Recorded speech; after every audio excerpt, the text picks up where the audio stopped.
Muted. Ah, Doing well, Lloyd. good. Okay, so tonight our topic of discussion is personal hygiene. And again, there are going to be possibly a couple of things in here that won't necessarily be offensive, but for some people might be a little sensitive because we're talking about hygiene, and everybody knows what that has a tendency to entail. Sometimes hygiene is about a lot of smells, and we'll see if there's anything that is common with society today versus what was fairly common back then. So jumping in, our objectives are basically going to talk about hair, skin, and smelly things, clothing, body odors, and other concerns. Management of hair was a big concern, and it was universal between the men and the women. The rejuvenation of the skin.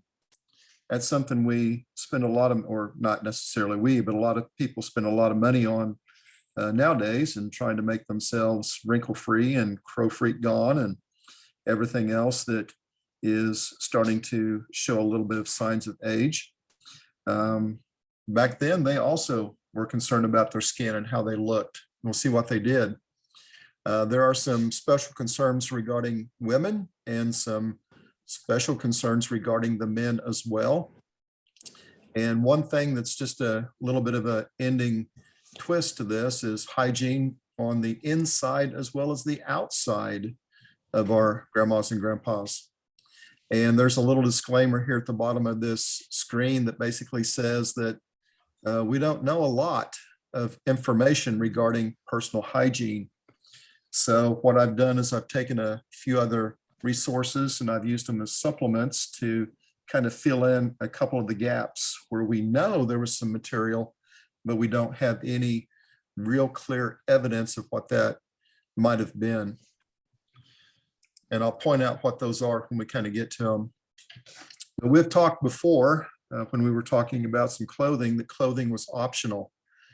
And the reason for that, when you kind of look at some of the things that were being done back then, it's kind of obvious why, therefore, a long, long time up until the Methodists showed up, that clothing was kind of not much in favor.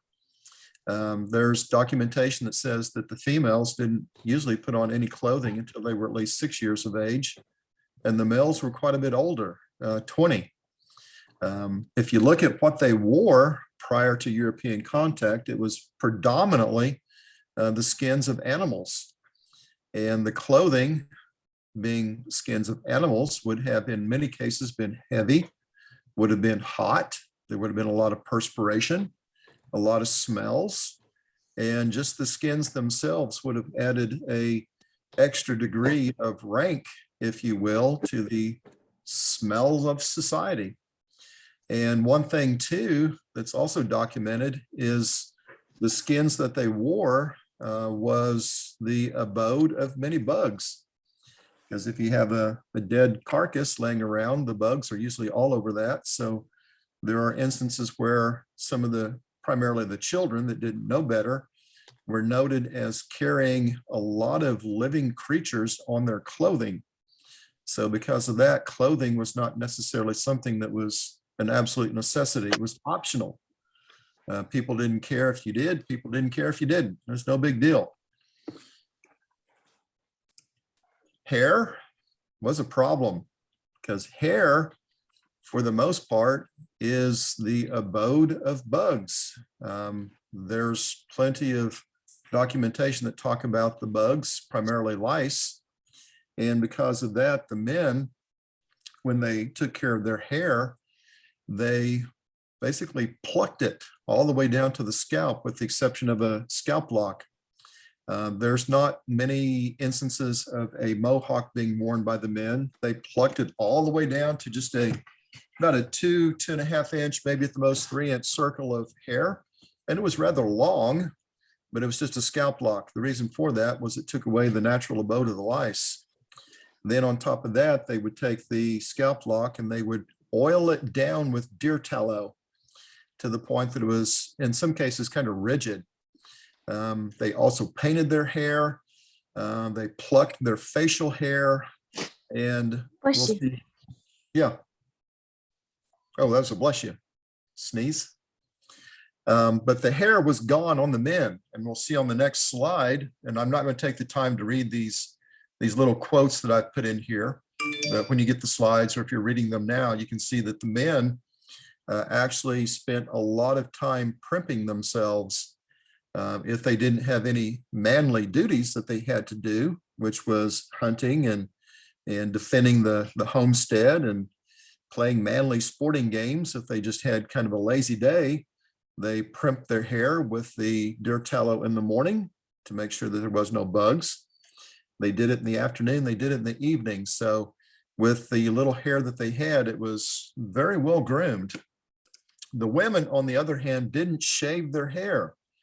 The women had their hair fixed every morning, either by their mother, or if they actually had taken a mate, their mate would take the time to fix their hair if they were actually in the village.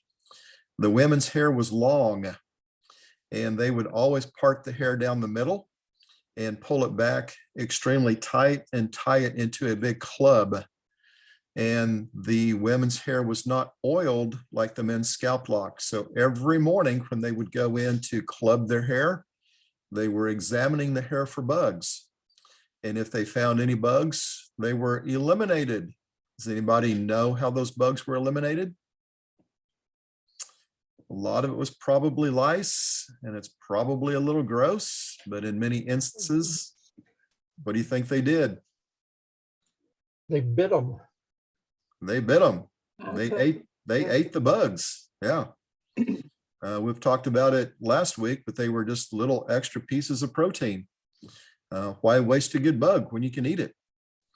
And one of the other things about hair is not only were they very concerned about hair on their head because of lice, but hair everywhere else. And the little quote that I have here from Charles Trowbridge talks about it even being pulled in their private areas because they just absolutely had a disdain for hair on the body.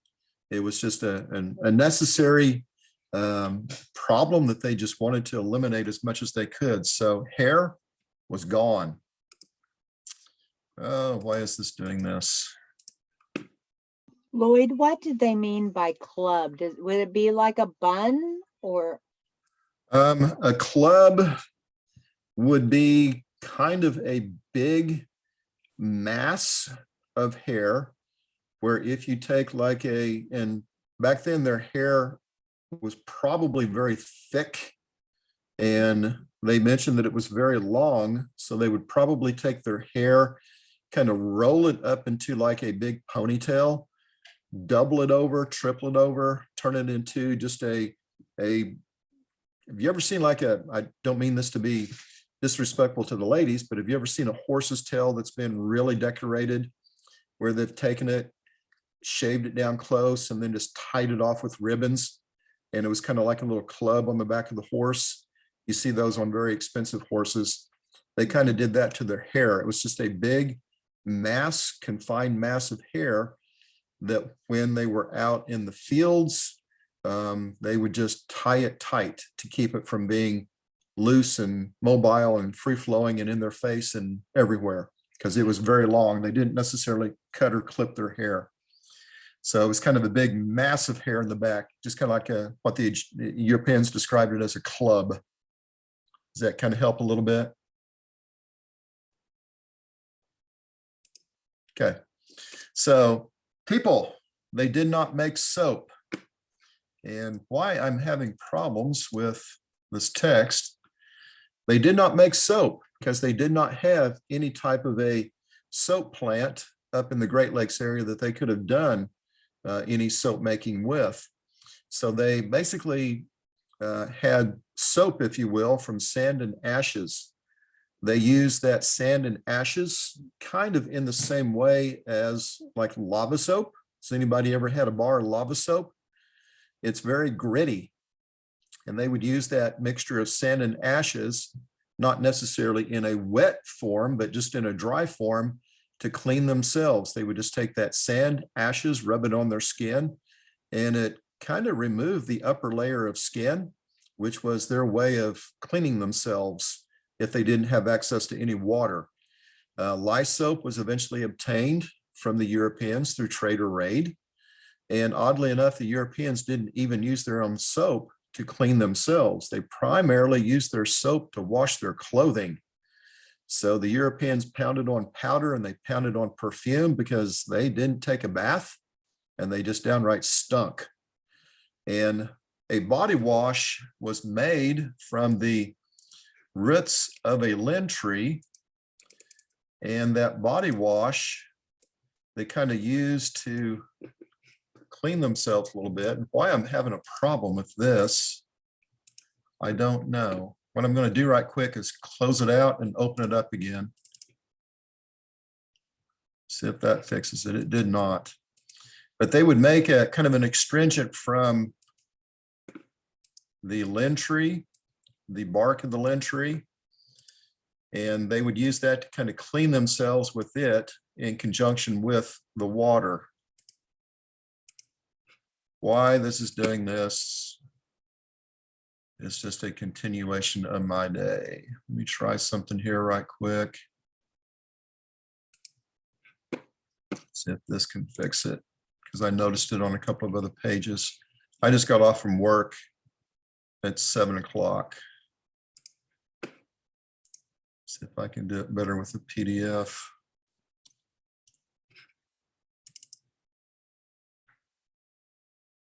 Is everybody still there? Technical problems, we'll get through it.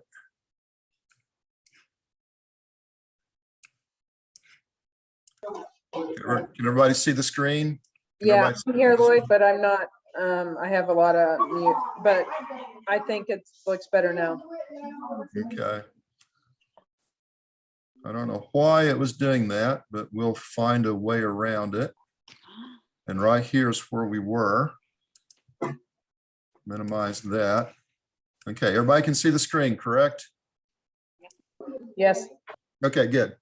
So they would make a body wash from the root, actually the bark around the root of the linn tree to kind of clean themselves. It kind of helped with some sores that might be on their bodies, little abrasions. And they also used a shampoo.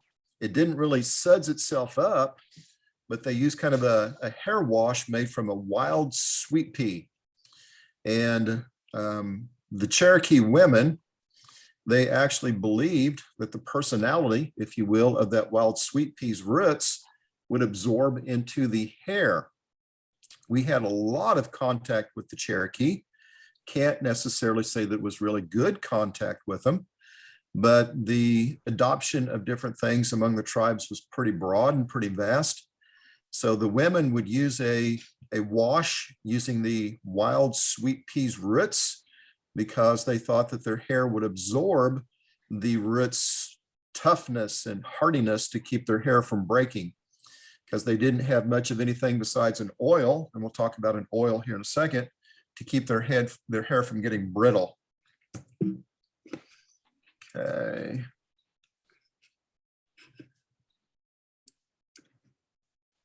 Good grief.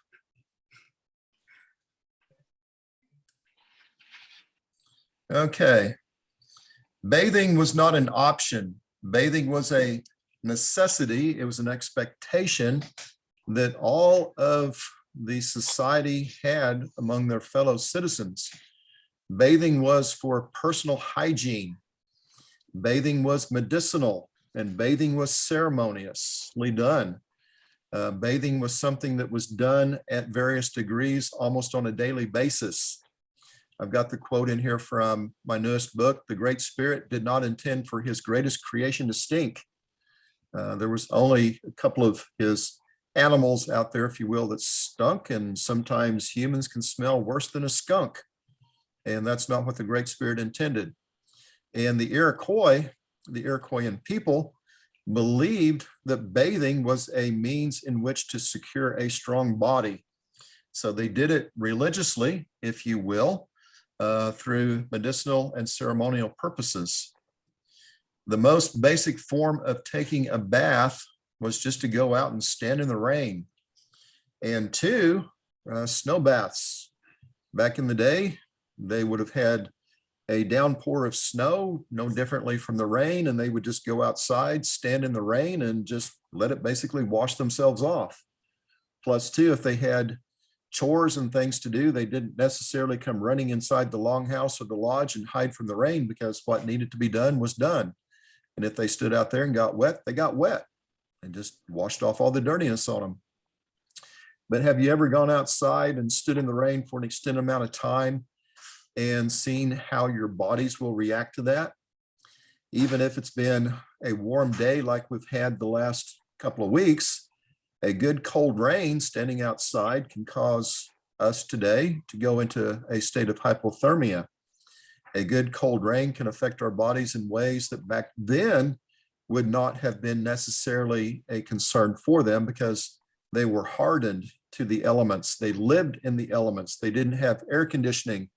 They didn't have heating at wintertime. So their bodies were more adaptive to the temperatures and the conditions that they lived in. They could tolerate the elements really well, so they weren't overly concerned with hypothermia as what we would be today. They adapted well to the cold rain, but their most favored way of taking a bath was just to go out and jump in the lake, jump in the creek, jump in the river, jump into any body of water that they had. They always had the villages, when they were out and about, they always had a camp next to a creek or a stream, and they would do a lot of swimming. Swimming was a daily, if not daily, it was done very frequently. And the children, unknowingly, when they would take a daily swim, they were bathing themselves. They turned it into kind of a playtime for the kids to go out and clean themselves. Bathing was sacred. There was, as I mentioned, ceremonial and sacred forms of bathing that also at the same time address the people's basic needs of hygiene. A mud bath was not frequently done, but it would be done sporadically throughout the year. Males and females both would go out and they would find alongside of one of the creeks a big old pool of mud, and they would take a lazy day and they would cover themselves with the mud. After they were covered with mud, they would go out and just lay in the sun, and they would let that mud bake on their bodies until it got so hard that they began to kind of sweat underneath it, which caused it to kind of start to flake off.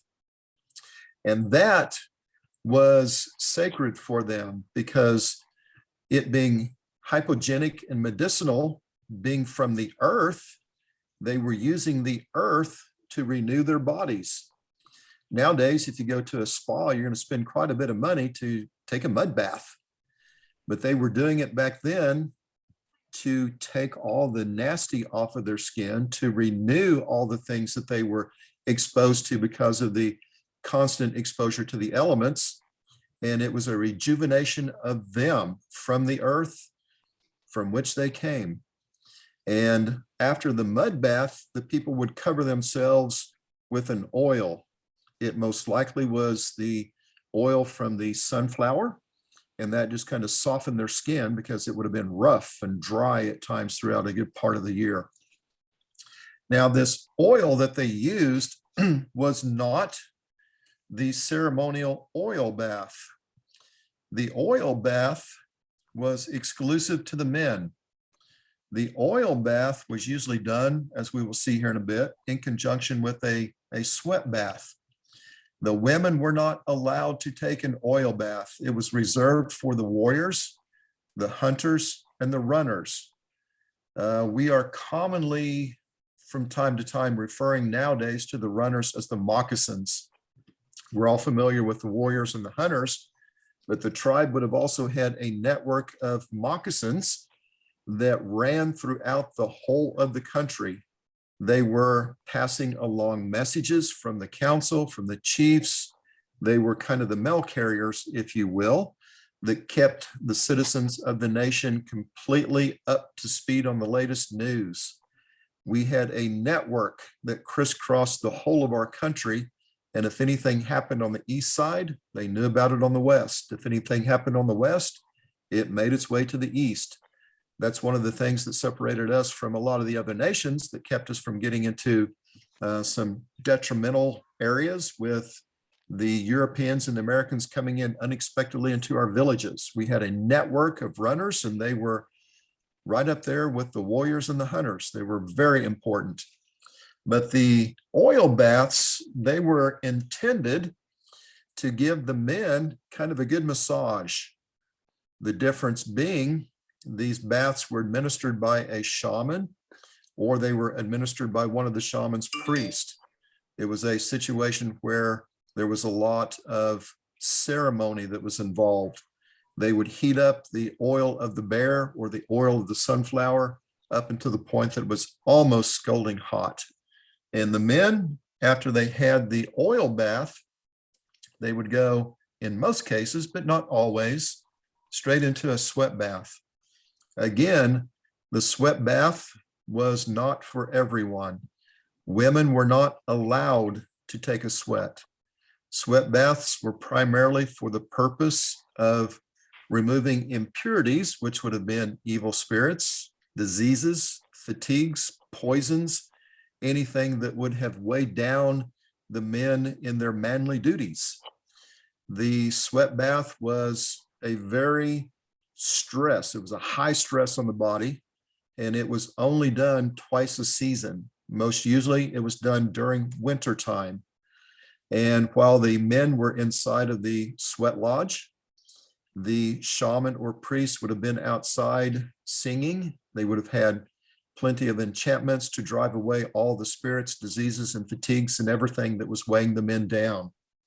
The stress on their bodies was so great that at times the men were weakened, and it was so stressful it could have even caused death, because they would use a tea from the sweet fern.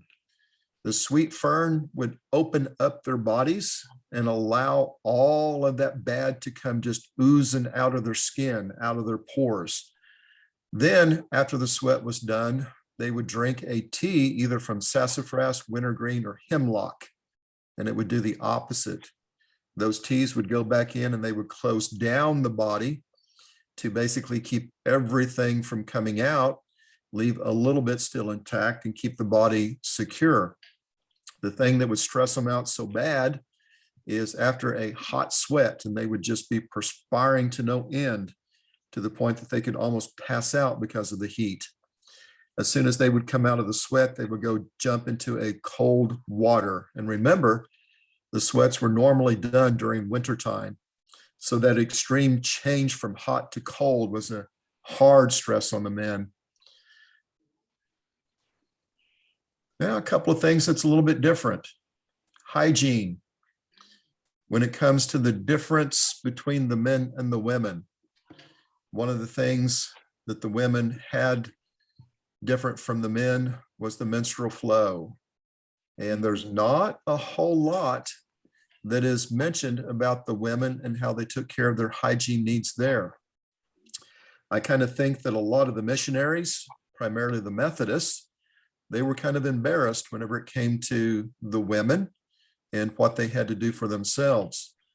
The Jesuits did make quite a bit, but not a lot, of notations about the Wyandottes.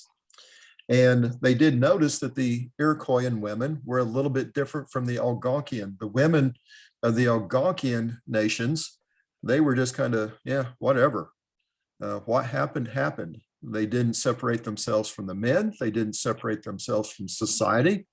They were just out in the middle of everything as though nothing was going on. However, the Iroquoian women, they separated themselves from the men. It was, as we will see here in a little bit, it was very sacred.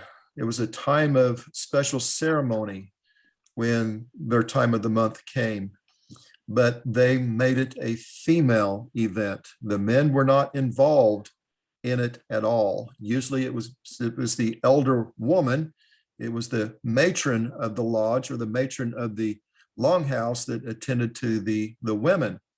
They would not eat or drink with the man.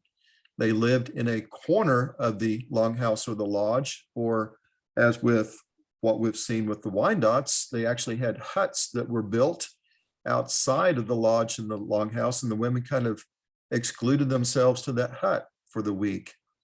But the women had their fertility ceremonies. The girl's first menstrual flow was considered her transition into womanhood. So it was a big deal. But the women, and only the women, participated in everything that was needful from a hygienic perspective there. Likewise, the men, they had their own considerations for hygiene, because the men weren't circumcised. They had to take and pay a little bit more attention to their hygiene because of that particular thing that was so different about them. If they did not clean and bathe themselves, it was easy for them to spread some diseases around through the community. So they had to pay attention almost on a daily, bi-daily, every 3 days or so to their needs there. Hygiene inside was also very important. Once the Methodist missionaries came into Upper Sandusky, Ohio, Michigan, Brownstown, things began to change rather quickly.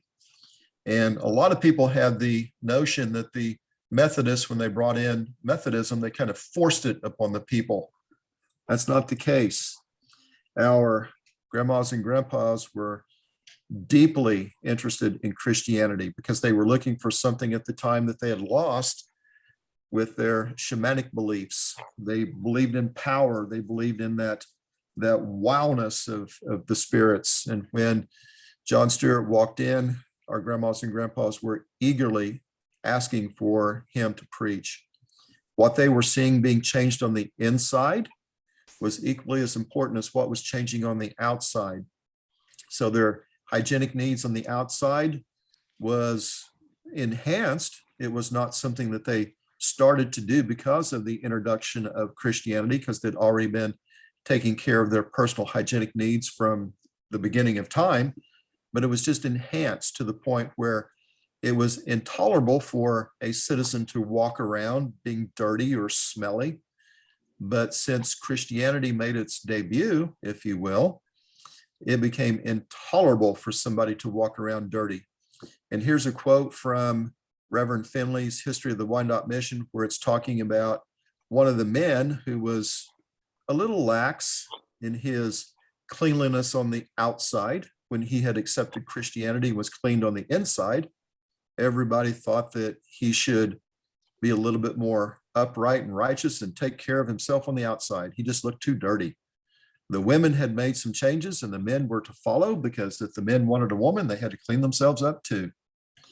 So inside and outside hygiene was something that the grandmas and grandpas were always very attentive to.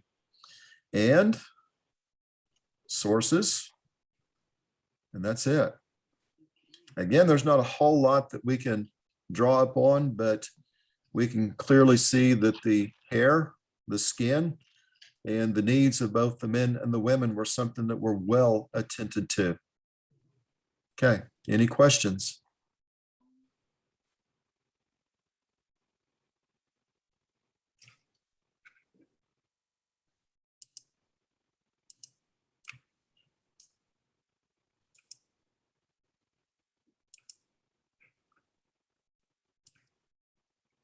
No questions this week?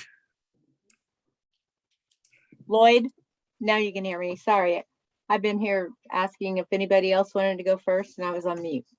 Yeah. Okay. Well, I have a question.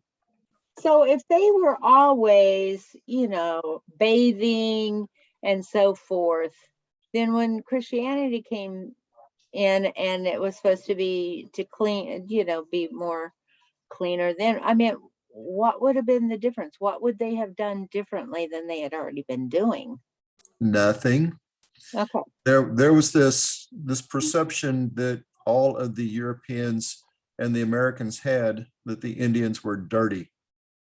The problem is that was a projection of themselves upon the Indians, because the Europeans were the ones that were smelly and dirty. Mhm. Well, I And didn't know if it was because of, the skins and stuff. If they took away the skins that they were wearing and had nothing on, they probably wouldn't have smelled bad. It was probably the No. skins, the dead animals. no, a lot of the smells was the dead skins that they wore. And there's plenty of historical evidence to show that the Europeans, the Americans, they just downright stunk. And whenever they came out into the frontier, into Pennsylvania, Michigan, Ohio, and there, they brought with them such a disdain for all of the Indian peoples that they just thought that they were nasty and dirty. And some of them actually were. There's some, I mentioned the Cherokee in here. There's some reports that the Cherokee weren't, and their cousins, they weren't necessarily as attentive to their hygienic needs as some of the other Iroquoian peoples. The Cherokee were different enough that they were notably different in a lot of ways, and one was their hygiene. But some of the tribes out there were dirty. I mentioned just a little bit, without getting into a lot of detail, the Algonquian women. And if you can kind of read into what I wasn't necessarily saying about how they conducted themselves during their time of the month, then that can show you pretty quick how some of the European men who came out into the frontier area would have viewed most of the women, because a lot of the tribes that surrounded us were Algonquian, and they were very lax, extremely lax in their hygienic needs.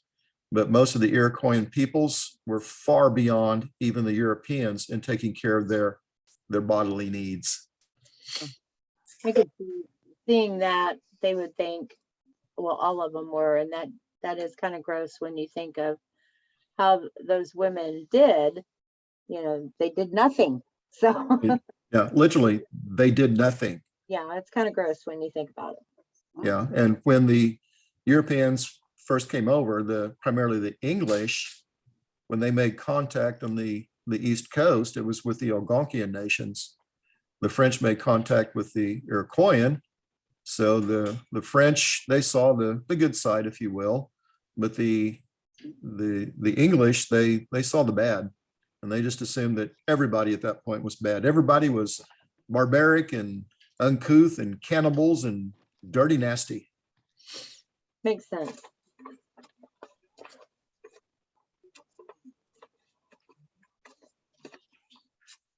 Any other questions? I have some friends out here in Northern California who are Karuk, and they relatively recently have restarted their first menstruation ceremony. Mhm. I have a friend whose daughter just went through it, and it's pretty amazing.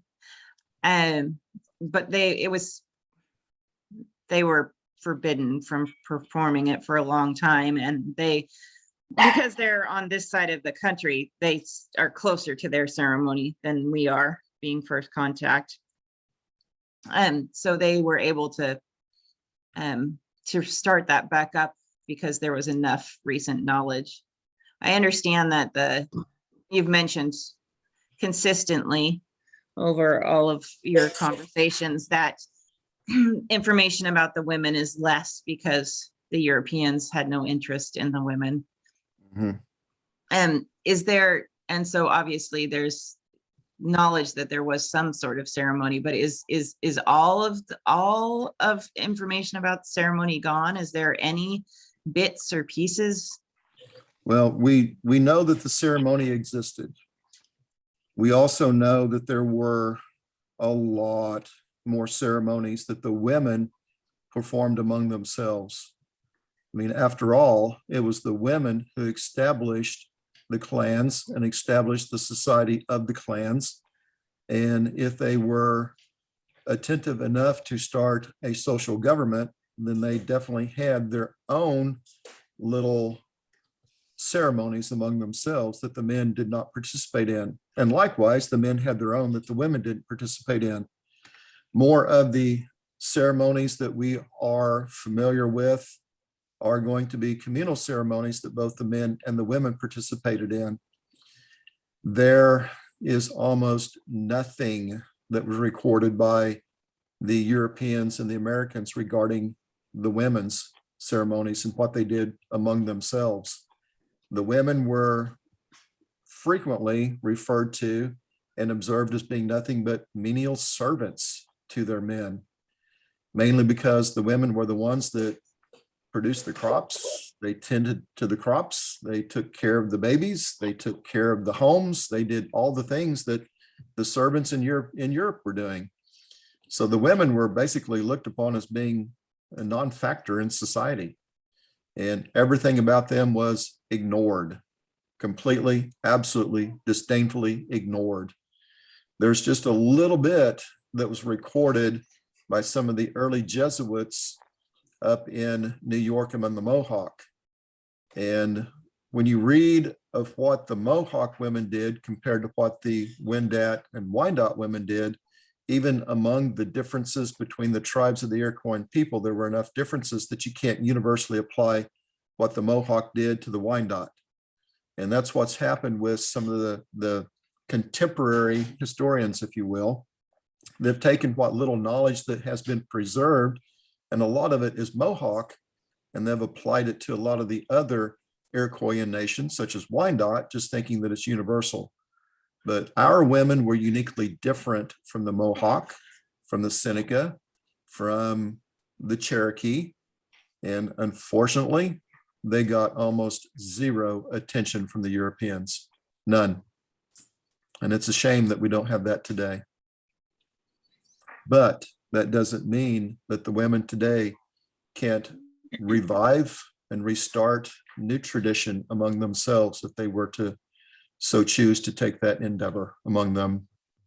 That's something that I think we need to do. Simply because we don't have tradition don't mean that we can't start new tradition, as long as it's respectfully done in knowledge of how they may have done it in the past. I like that.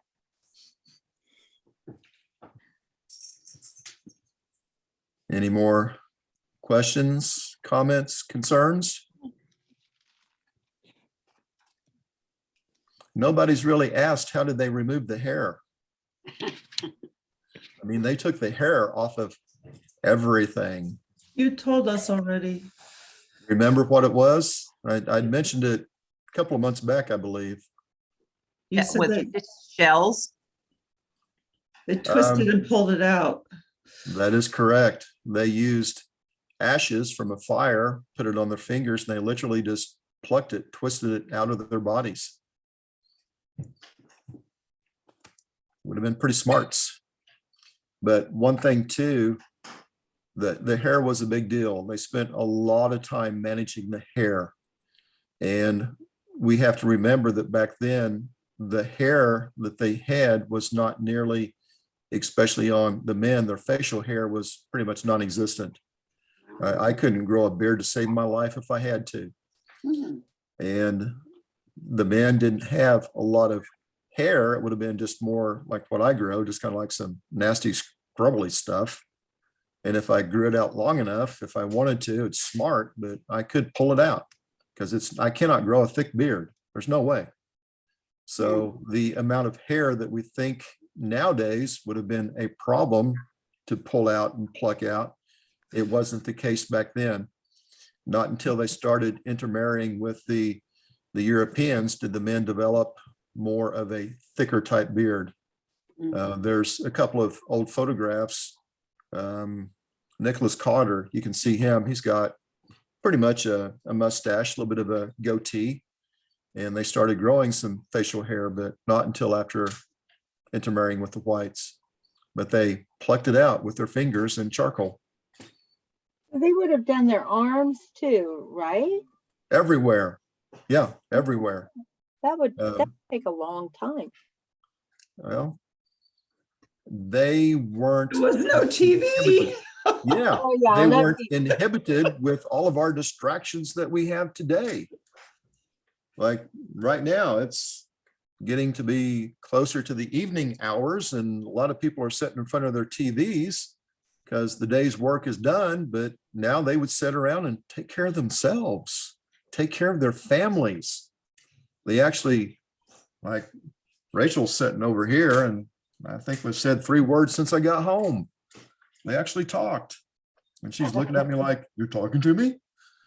So yeah, they had time to sit down and take care of their needs. Where today, I think we're purposefully distracted with things that are mind numbing. TV being the big one, and our cell phones being the second big one. Mhm. Time was different. Yeah, we're hearing you. So any more questions? Okay. I was looking to see what we're going to be talking about next month.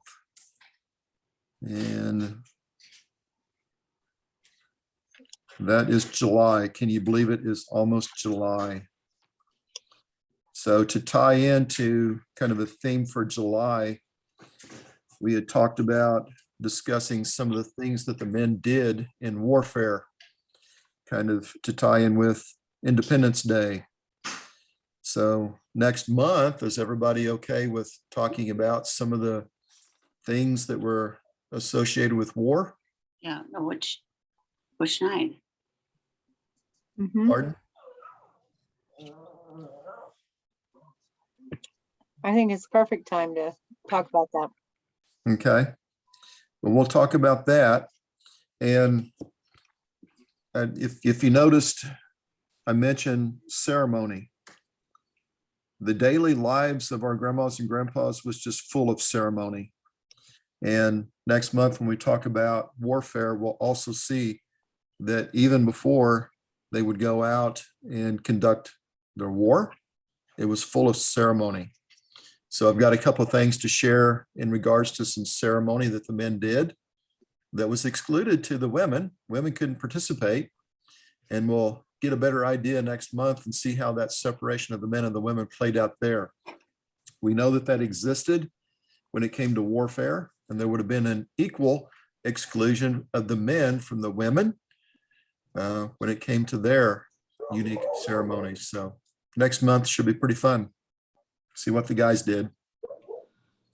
And that's what the Europeans noted. They noted that the men were doing their manly things. And that's what intrigued them, was the manliness of it all. Woohoo, right? Okay, well, I think we're done. Unless anybody's got anything else. A date and I'll time. I'll go ahead and stop the recording now. Shoot, date and time.